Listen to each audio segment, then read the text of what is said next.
દાહોદના જાલોદમાં એમજીવીસીએલની ટીમ પર હુમલો થયો છે। દાહોદ જિલ્લાના જાલોદ તાલુકાના પ્રથમપુર ગામમાં વીજ ચેકિંગ માટે ગયેલી એમજીવીસીએલની ટીમ પર સ્થાનિકો દ્વારા બેટ વડે હુમલો કરાતા જુનિયર એન્જિનિયર અને હેલ્પર ઇજાગ્રસ્ત થયા। જાલોદ તાલુકાના પ્રથમપુર ગામમાં મધ્ય ગુજરાત વીજ કંપની લિમિટેડની ટીમ સ્પેશિયલ ડ્રાઈવ માટે પહોંચી હતી।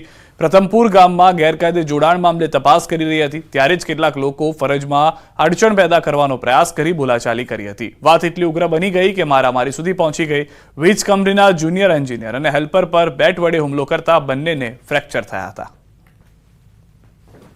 ત્યાં અમે મીટર એક ઘરનું જોતા ત્યાં આગળ મીટર હતું નહીં, તો અમે ત્યાં આગળ ચેકિંગ કરવા માટે ઉતર્યા અને વાયર કે આ બધું શું છે એ અમે ભાઈને પૂછ્યું તો એણે હુમલો કરવાનો સ્ટાર્ટ કર્યો અને અમારા સાહેબને પણ ઈજા પહોંચાડી અને નાસભાગની અંદર મારો પડી જતો મારો હાથ બી ફ્રેક્ચર થઈ ગયો છે કે જે બી આ હુમલો કરે જે બી વ્યક્તિએ એમને સજા કરવામાં આવે, જેનાથી ભવિષ્યમાં કોઈ પણ હું આજે મારા પર હુમલો કરવામાં આવે છે, આવતીકાલે સવારે કોઈ બીજા મારા જેવા અધિકારી પર હુમલો કરવામાં ના આવે, કારણ કે અમે તો લોકોની સેવા કરવા માટે જ છીએ।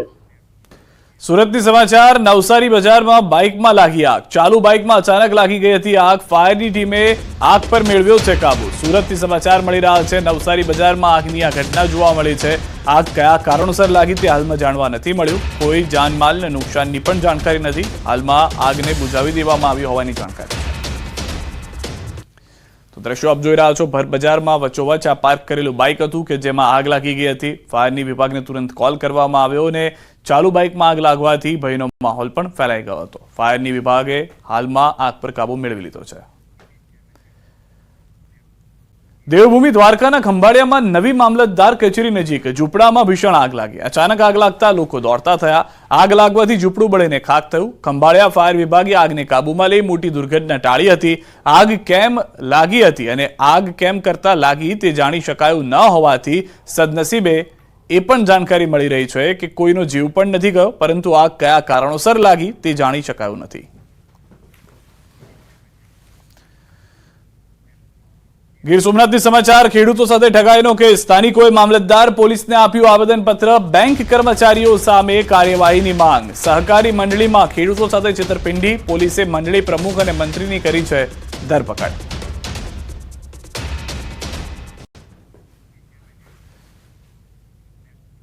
બોટાદના એગ્રોના દુકાન માલિકે ખેડૂત સાથે કરી છેતરપિંડી। ગઢડા તાલુકાના ઉગામેડીના ખેડૂત દ્વારા ખરીદી કરવામાં આવેલ ખાતરની બેગમાંથી રેતી નીકળેલી। ભોગ બનનાર ખેડૂતે Sardar fertilizers and agro chemicals નામની દુકાનમાંથી ખેડૂતે 25 થેલી ખાતર ખરીદ્યું।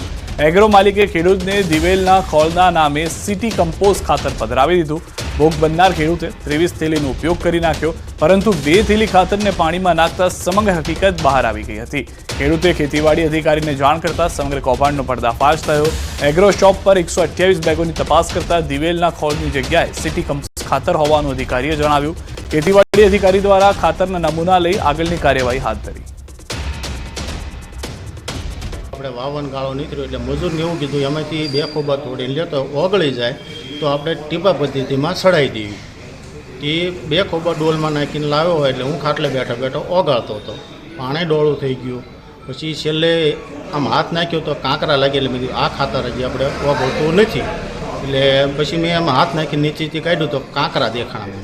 અને જ્યારે અહીંયા અધિકારી આવીને શોખ કર્યો કે ભાઈ આ એડીનો ખોળ નથી, તો આવું ખોટું કહી અને ગ્રાહકોને છેતરવાનું કામ કરે છે ભાઈ આ સરદાર એગ્રોવાળા। તેમની પાસે 128 બેગ મટીરિયલ પડેલ છે, પરંતુ તે દિવેલીનો ખોળ નથી, સિટી કમ્પોસ્ટ ખાતર છે।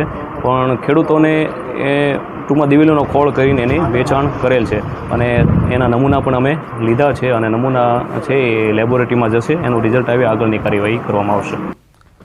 સુરતના વરાછા વિસ્તારમાં લાખોની છેતરપિંડી કરનાર 2 આરોપીઓને પોલીસે દબોચી લીધા છે। 2 આરોપીઓએ ફરિયાદીને વિશ્વાસમાં લઈ યુએસડીટીમાં નામે 97 લાખની છેતરપિંડી આચરી હતી।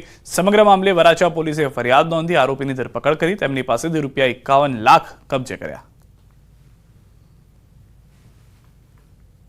97,66,340 યુએસડીટીમાં રોકાણ કરી અને ગમે ત્યારે પૈસા પાછા મળી જશે તેમ કહી અને આંગળીયા થ્રુ પેમેન્ટ મેળવી અને યુએસડીટીના નાણાં જે ઓનલાઈન એપ્લિકેશનમાં તો જેવા પૈસા મળે એની સાથે 15 મિનિટમાં યુએસડીટીમાં કન્વર્ટ થઈ તેઓને મળી જશે તેમના એકાઉન્ટમાં તેવું જણાવી વિશ્વાસમાં લઈ અને છેતરપિંડી કરેલી. જે ચીટિંગ થયેલ હોય તે 97,66,000 રૂપિયા પૈકી 51,50,000 રૂપિયા તેમજ ફરિયાદમાં જણાવેલ બંને આરોપીઓ કમલેશ ઉર્ફે માઇકલ ક્યાળા તથા ચેતન રમેશભાઈ રંગાણી બંનેની ધરપકડ કરેલ છે અને ગુનાના કામનો મુદ્દામાલ હસ્તગત કરેલ છે.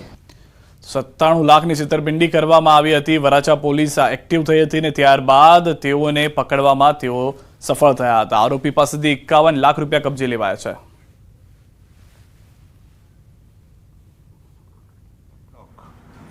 અને જે ડાઉન ટ્રેક ઉપર ફિશ પ્લેટ કાઢી અને અપ ટ્રેક ઉપર મૂકી દેવાની ઘટના જે સામે આવેલ હતી, જે અનુસંધાને સૌપ્રથમ આરપીએફ, જીઆરપી તમામ ત્યાં પહોંચી અને લોકલ કિમ પોલીસ સ્ટેશનને જાણ થતાં અહીંથી એસપી અને રેન્જ આઈજી સાહેબે પણ ત્યાં વિઝિટ કરી અને આજે મોટા પાયે જાનહાનિ થાય અને ટ્રેનને જે ઉથલાવી નાખવાનું જે કોશિશ હતી એ અનુસંધાને બીએનએસની કલમ 3(5), 61(2)A, 62(125) તથા રેલવે અધિનિયમ 1989ની કલમ 150A અને 150(2)B તથા ડેમેજ ટુ પબ્લિક પ્રોપર્ટી એક્ટની કલમ 3 હેઠળ તાત્કાલિક ધોરણે ગુનો દાખલ કરવામાં આવેલો. ગુનાની ગંભીરતાને સમજી અને આની તપાસ સ્પેશિયલ ઓપરેશન ગ્રુપના પોલીસ ઇન્સ્પેક્ટર સુરત ગ્રામ્યને સોંપી ડીવાયએસપી કામરેજના સુપરવિઝનમાં એલસીબી એસઓજીની લોકલ પોલીસની 5 મેઇન ટીમ અને 11 બીજી તેમની જે હેલ્પિંગ ટીમ આમ કુલ મળી 16 જેટલી ટીમો કાર્યરત કરવામાં આવેલ હતી. આ ગુના કઈ રીતે બન્યો, કોણે અંજામ આપ્યો, આ તમામ વિગતો સાથે સમગ્ર જિલ્લાની પોલીસની એ જ દિવસે સાંજે અને બીજા દિવસે વિવિધ ટીમો 150થી વધુ પોલીસ અધિકારીઓ કર્મચારીઓ દ્વારા આસપાસનું જે વિસ્તાર છે અંદાજે 5 કિલોમીટર જેટલો વિસ્તાર એનું સર્ચ પણ કરવામાં આવેલ. એનઆઈએ ની ટીમ, ગુજરાત એટીએસની ટીમ અને અન્ય એજન્સીના એંગલથી એ પણ તપાસમાં જોડાયેલ.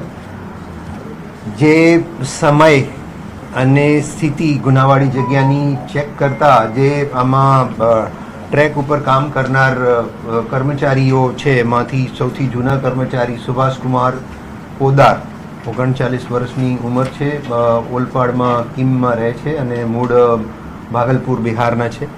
એમની સાથે મનીષકુમાર સૂર્યદેવ મિસ્ત્રી જે પણ કિમમાં રહે છે અને પટના બિહારથી છે, તથા શુભમ જયસ્વાલ 26 વર્ષીય યુવક ઓલપાડ કિમમાં રહે છે અને મૂળ ચંદોલી ઉત્તર પ્રદેશના રહેવાસી છે. એ એમના આ ત્રણેય ટ્રેક પર કામ કરનાર કર્મચારીઓનું આ વિસ્તાર એમની એરિયા ઓફ ઓપરેશન ડ્યુટીમાં આવે છે, ટ્રેકને મેન્ટેનન્સ અંગેનું. સમય જોતા અને અનેકવિધ રીતે આ ત્રણ જણ પાસેથી પ્રાથમિક માહિતી મેળવી અને પૂછપરછ એમની કરવામાં આવેલ.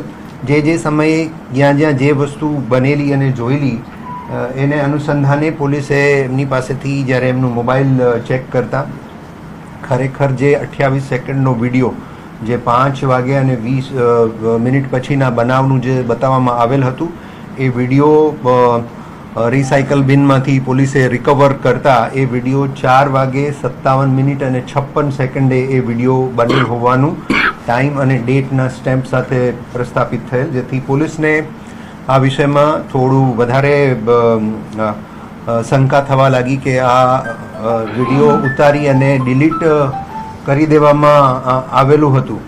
એની સાથે જે બીજા કર્મચારી છે મનીષકુમાર સૂર્યદેવ મિસ્ત્રી, એનું મોબાઈલ અને એમાં પણ રિસાયકલ બિન પોલીસે ચેક કરતા ડિલીટ કરેલા 3 ફોટા મળેલા, જેમાં એક ફોટો સવારના 2 વાગે 56 મિનિટનો છે, બીજો ફોટો 2 વાગ્યા અને 57 મિનિટનો છે અને ત્રીજો ફોટો સવારના 3 વાગ્યા અને 14 મિનિટનો છે, જેમાં આ જે ARC પેડલોક છે એ 3, 4, 5ની સંખ્યામાં એ પેડલોક ટ્રેક ઉપર પડેલા દેખાય છે.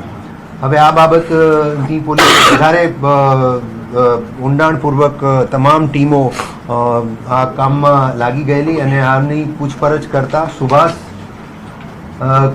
ના કહેવાથી અને સુભાષની સાથે મળી અને મનીષ અને શુભમે આ પેડલોક પણ કાઢેલા અને ફિશ પ્લેટ પણ કાઢી અને ટ્રેક પર મૂકી હતી.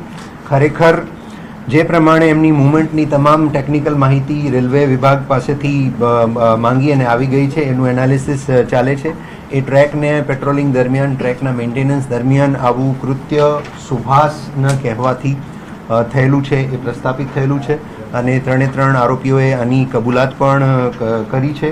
તથા પોલીસ ઈરાદો આમાં જાણવો ખૂબ જ અગત્યનો હતો. પોલીસે ગહન પૂછપરછ કરતા પ્રસિદ્ધિ માટે, ઇનામ મળે એના માટે આ કૃત્ય કરેલું છે. અને જે મોન્સૂનની પેટ્રોલિંગ છે એ હવે મોન્સૂન પૂરું થતાં બંધ થાય છે.